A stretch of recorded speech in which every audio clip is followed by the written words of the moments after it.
actually have gotten quite interested in the glass program in All Saints Chapel. This building, All Saints Chapel, was added in 1913. In the 1840s, you feel like everyone's just kind of guessing how to do this stuff. This is a totally different kind of circumstance in 1913.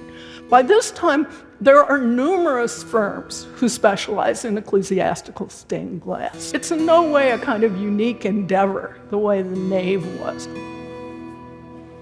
Here we have Christ again, but this is a particular Christ.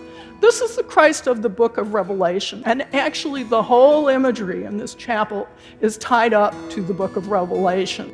We have Christ, and it's the apocalyptic Christ in front of the throne. And you notice that we have the same symbols that we did in the nave. But if you think about it, they're not the human practitioners anymore, but they're these symbols. Suggests, I think, part of the difference in orientation of this chapel than what we were looking at in the nave.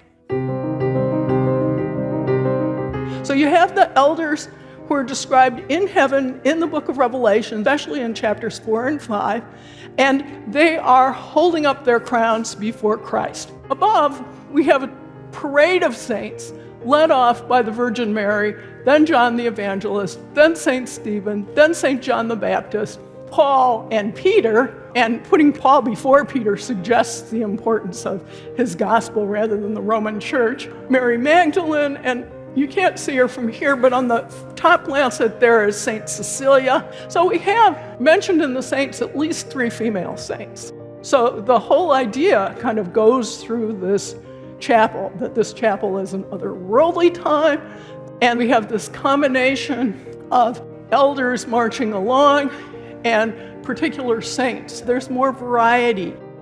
There was this great still fear of looking papist, which means Catholic.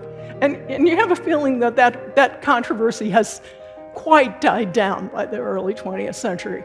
And I think the fact that we have Mary, Jesus' mother, leading off the list, she wasn't there at all in the glass in the nave, that we have Mary Magdalene, that we have St. Cecilia, suggests this sort of difference in how people were thinking in 1913. This chapel kind of echoes off what the Thomas Denny window is going to say. I think when the window gets in the fall, we'll just have a great ensemble of glass that'll be having all these conversations with each other across the building, and I think it'll be just really thrilling. Well, thank you. Thank you, guys. Thanks.